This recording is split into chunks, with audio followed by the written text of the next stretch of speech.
BMCVTC channel Hindi channel में आप सभी का बहुत बहुत स्वागत है।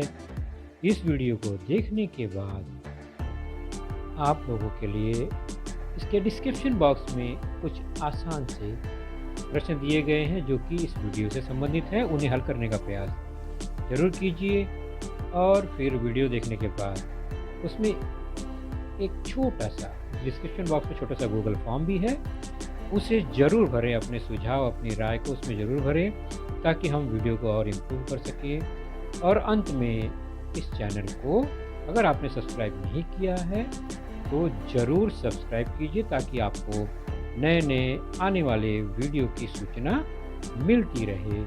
तो चलिए देखते हैं अपना वीडियो।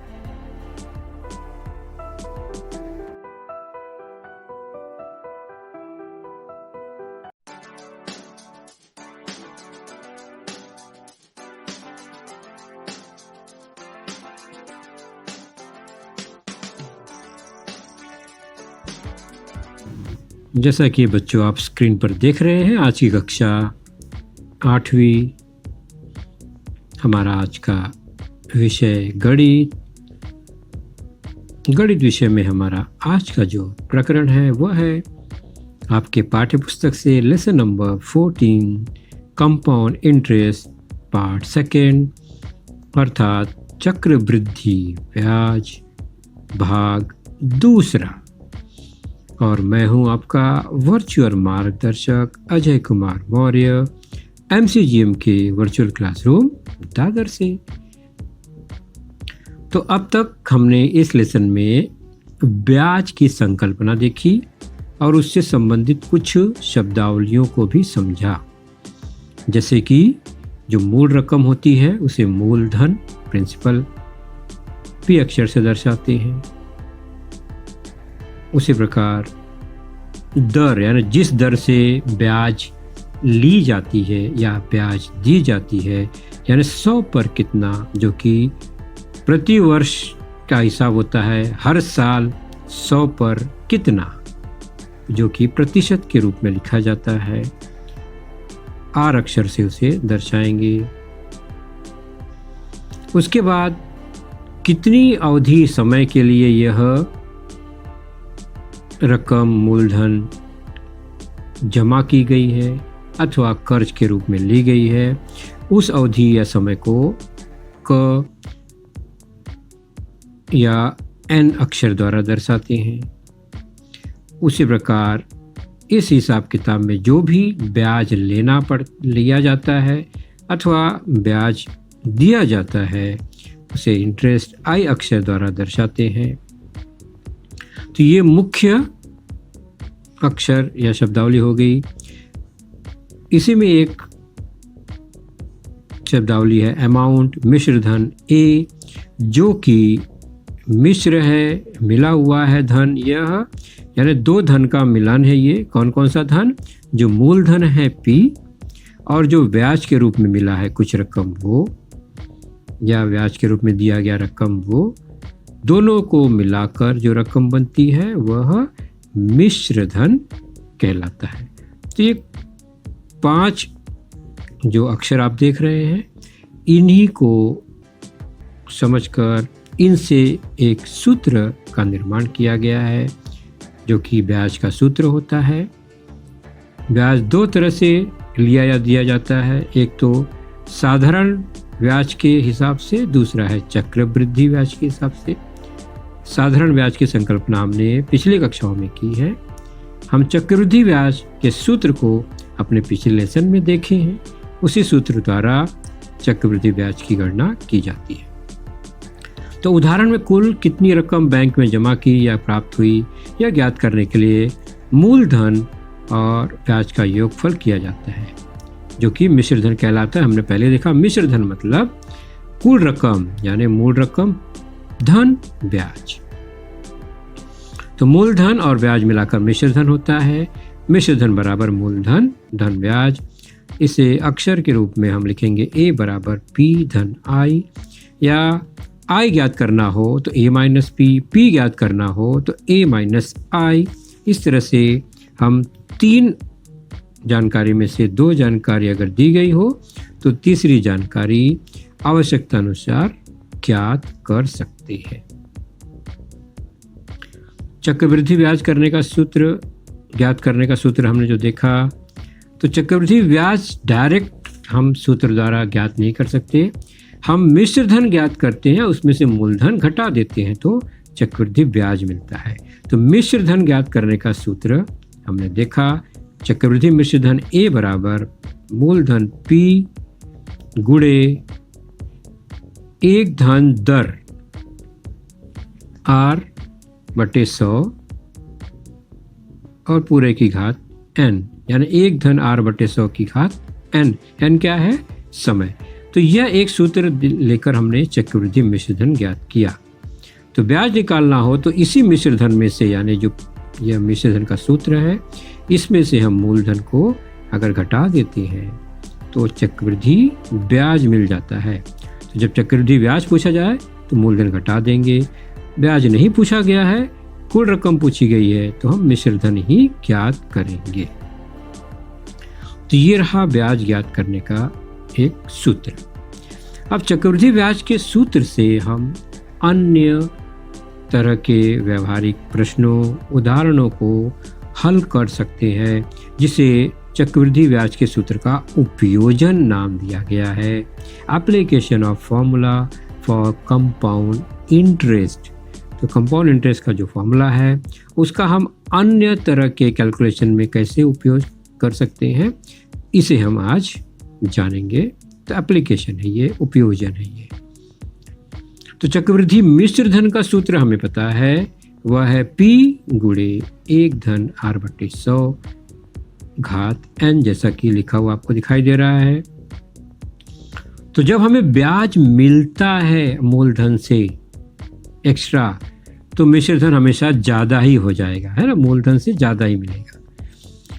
लेकिन अगर ब्याज कम मिले, माइनस में हो, नुकसान हो अगर हो जाए किसी वजह से, तो अंत में जो रकम मिलेगी मूलधन से कम हो जाएगी, यानी मिश्र धन क्या हो जाएगा? कम हो जाएगा। ये सिंपल सा लॉजिक है। ऐसे दैनिक व्यवहार में हम बहुत सारे लॉजिक को देखेंगे, जहाँ पर हम सेकेंड हैंड की वस्तुएं खरीदते हैं, पुरानी वस्तुओं को खरीदते हैं, तो उसकी कीमत साल दर साल कम होती जाती है।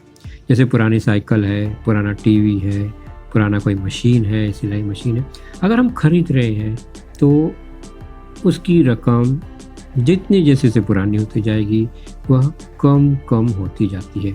या हम अगर अपनी पुरानी साइकिल, टीवी, मशीन बेच रहे हैं तो हमने जितने में ख़रीदा था उससे कम दाम में ही वो जाएगा। जैसे जैसे पुरानी होती जाएगी कम दाम में बिकेगा। उसी प्रकार किसी गांव, शहर की जनसंख्या, लोक संख्या भी क्या होती है? बढ़ती है, हर साल बढ़ती है। या अगर कम हो रही है हर साल, तो वह भी एक कैलकुलेशन, हिसाब किताब है कि कम हो रही है तो कैसे ज्ञात करेंगे? किसी निश्चित दर से, या किसी निश्चित दर से वह बढ़ रही है तो कैसे ज्ञात करेंगे? तो इन सब प्रश्नों में भी हम चक्रवृद्धि ब्याज के सूत्र का उपयोग करते हैं। तो चक्रवृद्धि मिश्र धन हम जानते ही हैं, सूत्र है, बार बार याद कर लिए हमने, P एक धन R/100 की घात n। तो जनसंख्या वृद्धि होती है, जनसंख्या कम भी होती है। सूत्र के अनुसार हम इस तरह के वृद्धि अथवा कमी को ज्ञात कर सकते हैं। अगर वृद्धि हो रही है यानी बढ़ रहा है, तो जो दर होगा वह धनात्मक लेंगे। जो भी दर दिया गया होगा R, वह पॉजिटिव होगा, धनात्मक होगा। कमी हो, अवपात हो, फिसलन हो, ये सब कमी के लिए है, नुकसान के लिए है, तो दर को ऋणात्मक, निगेटिव लेते हैं। जैसे वृद्धि ज्ञात करनी है तो सूत्र बन जाएगा हमेशा की तरह P एक धन R/100 की घात n। लेकिन अगर हिसाब में कमी हो रही है, नुकसान हो रहा है, फिसलन हो रहा है, तो सूत्र में थोड़ा सा परिवर्तन आ जाएगा। P एक धन R/100, R जो है वो ऋणात्मक हो जाएगा, -R। बाकी सब वैसे का वैसे ही रहेगा। तो ये बातें हमें ध्यान रखनी है और प्रश्न को हल करना है। हम उदाहरण देखते हुए समझने का प्रयास करते हैं। उदाहरण पेज नंबर 91 पर है, ध्यान से देखेंगे। पहले प्रश्न को पढ़ेंगे, फिर हमें समझना है कि हम दर को ऋणात्मक लेंगे या धनात्मक लेंगे। किसी शहर की जनसंख्या 8% प्रति वर्ष, यह दर है, की दर से वृद्धि हो रही है। वृद्धि मतलब बढ़ रहा है। वर्ष 2010 उस शहर की जनसंख्या 2,50,000 है 2010 में। तो 2012 में उस शहर की जनसंख्या कितनी होगी? यानी जनसंख्या बढ़ रही है, तो 2012 यानी कितने साल बाद? 10 से 12, 2 साल बाद जनसंख्या कितनी हो जाएगी, ये हमें बताना है। कुल जनसंख्या कितनी हो जाएगी मतलब हमें मिश्र धन ज्ञात करना है, कुल मिलाकर कितनी हो जाएगी। तो प्रश्न की जानकारी के अनुसार हमने देखा कि दर यानी वृद्धि हो रही है। 2010 की जनसंख्या कितनी है पहले उसको हम नोट करेंगे, वो है 2,50,000। उसके बाद वृद्धि हो रही है कितनी? हर साल प्रति वर्ष 8%। तो प्रति वर्ष 8% बढ़ रही है। समय कितना है? 10 से 12, n बराबर 2 वर्ष। 2012 में जनसंख्या कितनी हो जाएगी कुल मिलाकर? तो 2 साल बाद जनसंख्या जो होगी वो a होगी, और a का सूत्र हमें पता ही है। तो a ज्ञात करने के लिए हम सूत्र का उपयोग करेंगे। a बराबर p धन p कोष्टक में 1 धन r बटा 100, r धनात्मक ही होगा क्योंकि वृद्धि है। अब जो मान दिए गए हैं सूत्र में रख देंगे। p का मान 2,50,000 जनसंख्या, कोष्टक में 1, r दर है 8%, r बटा 100, और कितने वर्ष के बाद की जनसंख्या ज्ञात करनी है? 2 वर्ष के बाद। तो n2 घात 2, यह बन गया एक समीकरण। अब हल करेंगे। 2,50,000 गुणे 8/100 को संक्षिप्त कर सकते हैं 4 से काट के, या नहीं काटेंगे तो 100 कम 100 धन 8, 108/100 लिखकर भी हल कर सकते हैं। तो 108/100 गुणे 108/100 2 बार, क्योंकि घात 2 है। तो 2 तरीका है, आप तो या तो 8/100 को संक्षिप्त कर लो और हल करो, या इसी तरह हल करेंगे। मैंने इसी तरह 100 लेकर ही हल किया है। 100 लेने पर नीचे 0 मिल रहा है, और 2,50,000 में भी 4 0 है, तो काटना आसान हो जाएगा, इसलिए मैंने ऐसा लिया है। तो ये 2 0 इस 0 कट गया, और अन्य 2 0 कट गए, बचा 25 गुणे ऊपर 108 गुणे 108। गुणा करने पर आया 2,91,600। आप गुणा करके देख लेंगे। 25 गुणे 108 गुणे 108, तो ए आ गया 2,91,600। ये क्या है? ये है 2 वर्ष बाद शहर की जनसंख्या इतनी हो जाएगी। शुरू में 2.5 लाख थी, अब 2,91,600 हो जाएगी। तो 2012 की जनसंख्या 2,91,600 होगी। इसमें अगर ये पूछा होता कि कितनी बढ़ गई, तो ए में से पी घटा देंगे, 2,91,600 में से 2.5 लाख घटा देंगे, तो जो भी आएगा 41,600, इतनी संख्या बढ़ गई 2 साल में। लेकिन यहाँ पर कुल जनसंख्या कितनी होगी पूछा है, मतलब हमें ए ज्ञात करना है। तो हमारा उत्तर हुआ 2012 की जनसंख्या 2,91,600 होगी। बिल्कुल सही। हम पेज नंबर 92 पर एक उदाहरण है, उसे भी देखेंगे, ध्यान से पढ़ेंगे। रेहाना ने वर्ष 2015 में एक स्कूटर 60,000 रुपए में खरीदा। ठीक है। अवपात की दर, ध्यान दो, अवपात का मतलब होता है दाम घटना, फिसलन, कम होना। तो अवपात की दर 20% प्रति वर्ष है, यानी प्रति वर्ष 20% दाम उसका घटता गया। 2 वर्ष के बाद स्कूटर का मूल्य कितना होगा ये पता करना है। तो दी गई जानकारी के अनुसार हम पहले लिख लेंगे अपनी जानकारी को। तो प्रश्न में जो जानकारी है उसके अनुसार 2015 में स्कूटर का मूल्य यानी मूल रकम जो थी वह मूल दाम वह थी 60,000 रुपये। ओके, दिया गया है दर अवपात की, यानी प्रति वर्ष अवपात कमी जो हो रहा है वह आर, वह कितना है 20%। चूंकि अवपात है, कमी हो रही है, तो आर जो है वो ऋणात्मक हो जाएगा, ये ध्यान रखेंगे।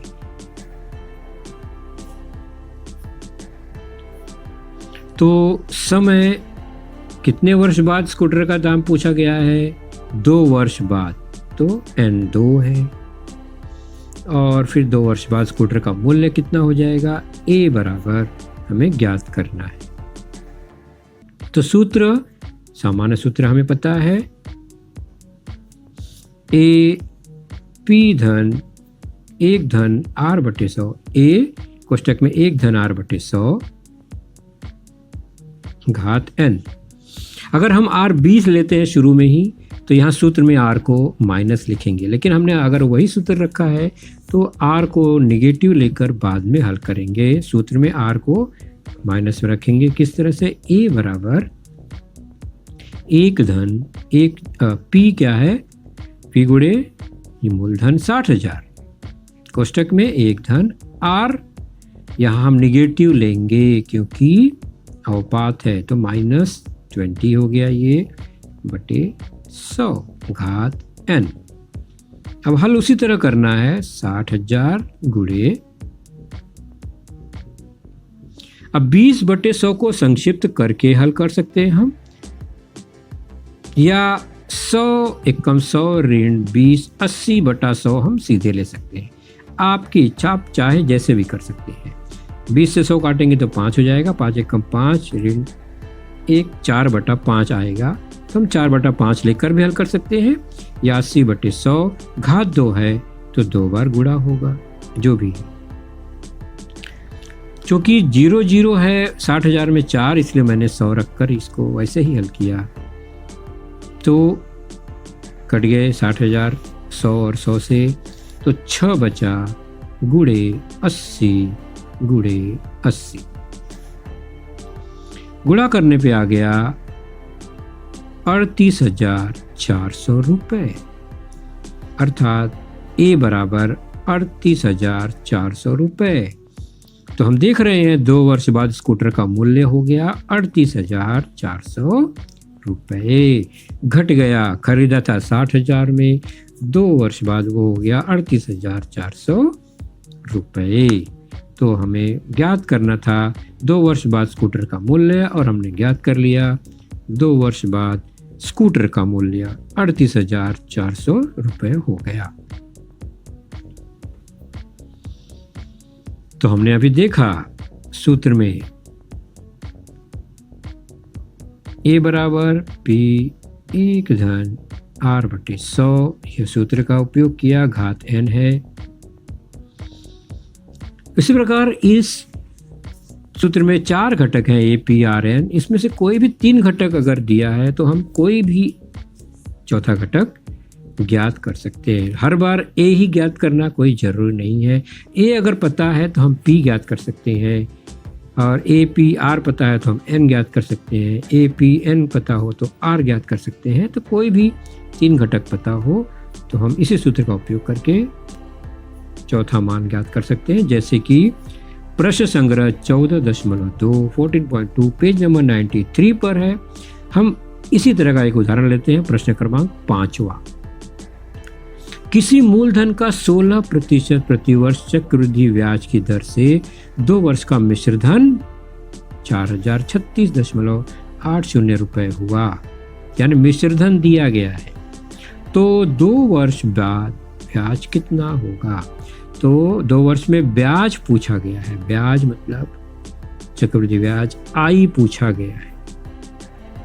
मिश्र धन दिया है, दर दिया गया है, समय दिया गया है, आय ज्ञात करना है। तो प्रश्न में मूलधन तो दिया ही नहीं गया है P, चलिए दर दिया गया है 16% और वृद्धि है, ब्याज मिल रहा है मतलब धनात्मक ही होगा। मिश्र धन कुल रकम कितनी मिल रही है 2 वर्ष बाद 4036.80 रुपये और समय 2 वर्ष लगा है, यहाँ पर प्रश्न में ही लिखा गया है। और चक्रवृद्धि ब्याज कितना हुआ, क्योंकि चक्रवृद्धि ब्याज की दर से ही पूछा गया है कितना, ये हमें ज्ञात करना है। चलिए सबसे पहले हम मिश्र धन तो दिया है, मूलधन जब तक ज्ञात न कर पाए तब ब्याज कैसे ज्ञात करेंगे। तो सूत्र का उपयोग करते हैं चक्रवृद्धि मिश्र धन का, A बराबर P 1 धन R बटा 100 की घात n। अब जो जो जानकारी दी गई है उसको लिखेंगे। यहाँ इस प्रश्न में A का मान दिया गया है 4036.80, P ज्ञात करना है अभी 1 धन R, दर दिया गया है 16/100 और समय है 2 वर्ष। अब हमें किसी तरह से इस समीकरण को हल करना है और P का मान ज्ञात करना है। तो हम संक्षिप्त कर लेते हैं 16/100 को। तो 4 से कटेगा 4 चौक 16, 4 और 25 से कटेगा 100, तो 4/25 हुआ। तो यहाँ हमें थोड़ा संक्षिप्त रूप मिला 4036.80 बराबर P गुणे 25 से कम 25 और 4 29 घात 2 है, 29/25 गुणे 29/25 2 बार। अब हम क्या करते हैं, P को एक तरफ रखते हैं और बाकी सब जो P के साथ वाला है यहाँ उसको दूसरे पक्ष में कर देते हैं। जो नीचे है भाग में वह दूसरे पक्ष में गुणा के रूप में चले जाएगा और जो गुणा के रूप में ऊपर है अंश में वह दूसरे पक्ष में हर में नीचे चला जाएगा, ये हमें पता है। इसलिए P बराबर, P को एक तरफ रखते हैं तो 4036 दूसरी तरफ पहले से ही है, 25 का भाग है तो गुणा हो जाएगा 25 से, और 29 का गुणा है P में तो वहाँ दूसरे पक्ष में वह भाग हो जाएगा। अब हम क्या करेंगे, दशमलव को हटाकर हल करने का प्रयास करते हैं क्योंकि दशमलव में भाग देना थोड़ा मुश्किल काम लगेगा।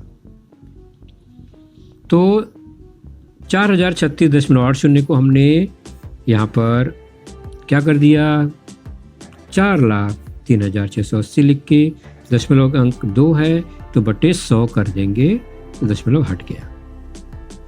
तो दशमलव हटाकर हमने नीचे 2 जीरो लगाया। ये किस लिए किया, ताकि सरल करना हो तो आसान हो जाए। अब हम क्या करेंगे, 29 से अगर हम भाग देते हैं इसको तो हमें मिलता है 13,920, फिर 29 से भाग देते हैं 13,920 में तो हमें मिलता है 480। 25 से 100 को काटेंगे तो आएगा 25 चौका 100, 4 को काटेंगे 480 से ऊपर, 4 एकम 4, 4 दूनी 8, 120 बच गया क्या, 120 गुणे 25 और गुणा करने पे P का मान आएगा 3000। कितना आया, 3000 मूलधन आया। और ज्ञात क्या करना है, ब्याज। तो मूलधन आया 3000 रुपया और अब हमें पता है ब्याज मूलधन मिश्र धन का एक मिला जुला सूत्र है, मिश्र धन बराबर मूलधन धन ब्याज P धन I। इसका मतलब I बराबर ब्याज क्या होता है, A माइनस P। उसी का सरल रूप अगला रूप दे दिया हमने पक्षांतर करके, यानी मिश्र धन में से मूलधन घटा दो। मिश्र धन है हमारे पास 4036.80, मूलधन अभी हमने ज्ञात किया 3000 रुपये। तो ब्याज कितना हुआ, घटाने पर आएगा I बराबर 1036.80 रुपए। तो 2 वर्ष में ब्याज कितना हुआ? तो 2 वर्ष में चक्रवृद्धि ब्याज हुआ 1036.80 रुपए। तो हमने यहाँ पर उपयोजन किया सूत्र का, अन्य घटक को ज्ञात किया, चक्रवृद्धि ब्याज को ज्ञात किया P ज्ञात करके सूत्र द्वारा। इसलिए हमने पहले 5वां प्रश्न किया। चलिए अब इसी प्रश्न संग्रह 14.2 का उदाहरण चौथा देखते हैं। क्या खास बात है इसमें प्रश्न में? आज एक मशीन 2,50,000 रुपए में खरीदी गई। उसके मूल्य में प्रति वर्ष 10% की दर से अवपात होता है, कमी होती है। तो 2 वर्ष बाद मशीन का क्रय मूल्य से कितना कम होगा? क्रय मूल्य से कितना कम होगा मतलब यहाँ पर हमें आई ज्ञात करना है। ओके, ए ज्ञात करके मूलधन घटा देंगे तो कितना रुपया कम हो गया यह पता चल जाएगा। तो मशीन का वर्तमान यानी आज का कीमत कितना है? मूलधन, मूल रकम P 2,50,000 ये प्रश्न में दिया है। उसके बाद अवपात हो रहा है यानी कमी हो रही है। अवपात की दर क्या है? प्रति वर्ष R 10%, तो ऋणात्मक हो जाएगा। कितने वर्ष बाद पूछा गया है? तो 2 वर्ष बाद पूछा गया है। 2 वर्ष बाद मूल्य में अंतर पूछा गया है, कितना कम होगा? तो आई ज्ञात करना है हमें। तो आई ज्ञात करने के लिए पहले ए ज्ञात करेंगे कि 2 वर्ष बाद उसका मूल्य कितना हुआ। तो सूत्र है ए बराबर P गुणे 1 धन R बटे 100 की घात n। अब सूत्र में R ऋणात्मक है इसलिए 1 धन ऋण 10 हो गया R बटे 100 घात n 2 है। मूलधन 2,50,000 P हो गया R माइनस 10 n 2। सरल रूप देंगे इसको तो 2,50,000 गुणे या तो 10 से काट दो या हल करो 100 एकम 100 ऋण 10 90/100 हो गया और घात 2 होने की वजह से ये 90/100 2 बार हो सकता है। लेकिन अब यहाँ पर सरल करना आसान है, 0 से 0 कट गया 9/10। तो चलिए हम सरल करके करते हैं। अगर आप 90/100 रखेंगे तो भी कोई फर्क नहीं पड़ेगा, उत्तर बराबर वही आएगा, केवल संख्या बड़ी हो जाती है। 9/10 हुआ यह, इसकी घात 2 होने से 2 बार गुणा हो जाएगा। 9/10 गुणा 9/10।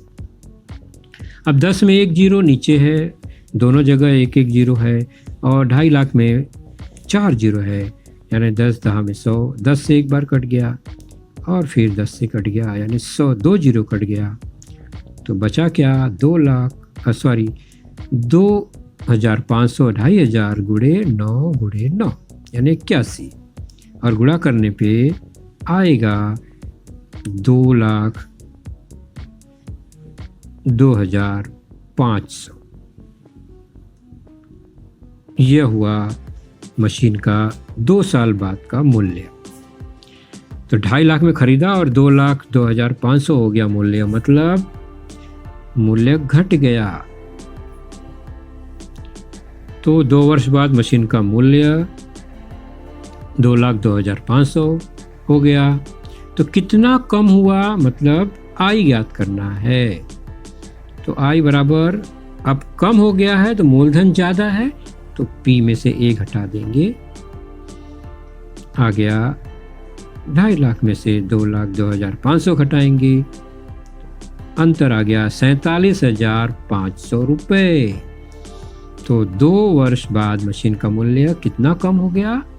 मूल रकम से 47,500 रुपये कम हो गया।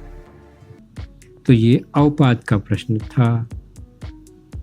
इसी प्रश्न संग्रह का उदाहरण पहला। अब आप लोग आसानी से समझ सकते हैं उदाहरणों को।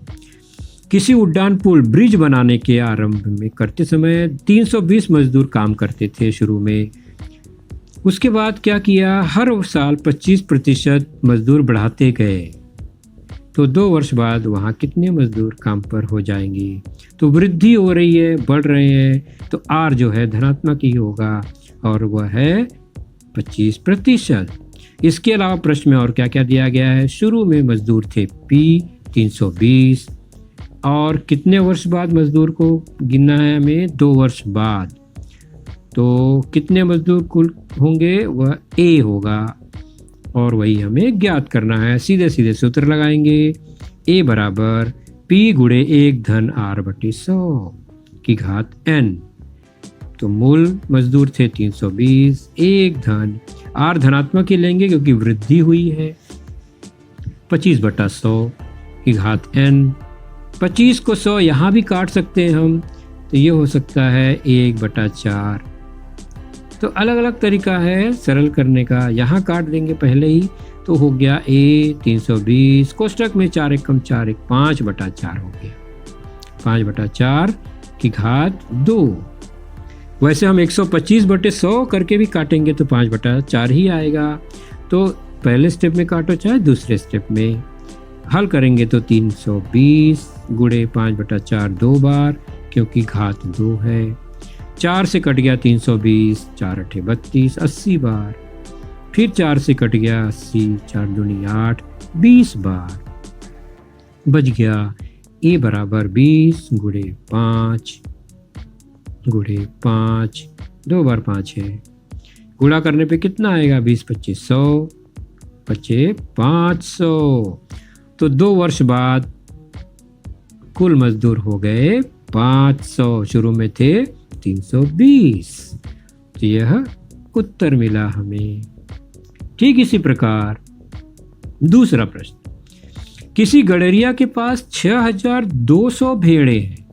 ओके, प्रति वर्ष उसकी संख्या में 10% वृद्धि हो रही है, बढ़ रहे हैं। Very good. तो 2 वर्ष बाद कितना है, वैसे ही प्रश्न है सेम जो अभी हमने देखा। वृद्धि है, धनात्मक हो गया दर। प्रारंभ में भेड़ कितने थे, 6200 और कितने समय बाद पूछा गया है, तो 2 वर्ष बाद कितना होगा ये पूछा गया है। तो प्रारंभ में भेड़ 6200, बिल्कुल वही सूत्र लगाना है जो हमने अभी किया, सीखा, और उसके तरीके में कोई परिवर्तन नहीं आएगा। शुरू में 6200 भेड़, P हो गया 1 धन R कितना है, वृद्धि है 10% की, तो R 10 हो गया बटे 100। अब चाहो तो यहीं पर 100 को हम सरल कर लेते हैं, 10 से 100 को काट देते हैं तो संक्षिप्त रूप हो जाएगा 1 बटा 10, 10 एकम 10, 11 बटा 10 बन जाएगा। 1 धन 1 बटा 10, 11 बटा 10 हो गया और घात 2 है तो 11 बटा 10 2 बार गुणा के रूप में लिख देंगे 6200 में। 10 में एक 0 है, 10 से कट गया, दोनों 10 से यानी 100 से कट गया, 6200, 62 बचा, गुणे 11 गुणे 11। गुणा करने पे आया 7502। आप लोग चेक कर लीजिए गुणा सही है या गलत। 7502 अगर आया तो इतनी भेड़ें अभी हो गई गड़ेरिया के पास, यही पूछा गया है। तो 2 वर्ष बाद भेड़ों की कुल संख्या 7502 हो गई। इसमें एक उदाहरण और है, प्रश्न तीसरा। किसी जंगल में 40,000 पेड़ है, वृक्ष हैं, और वृक्षों की संख्या हर साल 5% बढ़ रही है। तो 3 वर्ष बाद कितनी हो जाएगी, यानी यहाँ A ज्ञात करना है। वृद्धि है तो दर धनात्मक होगा। तो प्रश्न बिल्कुल पहले जैसा ही है, दर धनात्मक है 5%। शुरू में वृक्ष कितने थे, 40,000। 3 साल बाद कितने होंगे यह पूछा गया है। A सूत्र वही, A बराबर P 1 धन R बटे 100 की घात n। पहले वृक्ष 40,000, 1 धन R दर है 5 बटा 100। 3 साल बाद तो घात 3, 5 बटे 100 को संक्षिप्त रूप देंगे, 5 से कट गया 1 बटा 20, तो यह बन जाएगा कोष्टक में 40,000 गुणे 1 धन 1 बटा 20 हो गया, 20 एकम 20 और 1 21, 21/20 घात 3 है। मतलब 40,000 में 21/20 गुणे 21/20 3 बार गुणा करना होगा। संक्षिप्त रूप देखो, 20 से कट गया 40,000 2000 बार, फिर दूसरे 20 से कट गया 2000 100 बार, फिर 20 से कट गया 100 5 बार। तो ए बराबर क्या आएगा? ए बराबर आएगा 5 बचा है पहले, फिर 21 गुणे 21 गुणे 21 3 बार गुणा करने पे आ जाएगा 46,305। तो 3 साल बाद वृक्षों की संख्या हो गई। यहाँ मैंने भेड़ लिखा है, भेड़ नहीं, भेड़ तो पहले प्रश्न में था। यहाँ आएगा वृक्षों की संख्या 46,305। तो आप इसको जरूर सुधार लेंगे।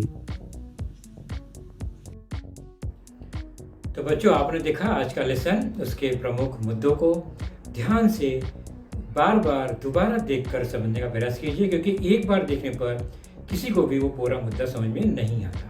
तो जैसे ही हम 2 बार 3 बार देखेंगे तो हमें वह समझ में आने लगेगा। और इसके आगे की जानकारी जो होगी बच्चों, वह निश्चित ही हमारे अगले वीडियो में होगी। तो उस वीडियो को देखने के लिए, उसकी सूचना प्राप्त करने के लिए जो नीचे सब्सक्राइब का बटन होता है उसे ज़रूर प्रेस कीजिए और नोटिफिकेशन ऑन रखिए, ताकि जैसे ही हमारा लेसन चैनल पर डाला जाएगा आपको वह तुरंत प्राप्त होगा। तो अपना ख्याल रखिए, सुरक्षित रहिए। Thank you.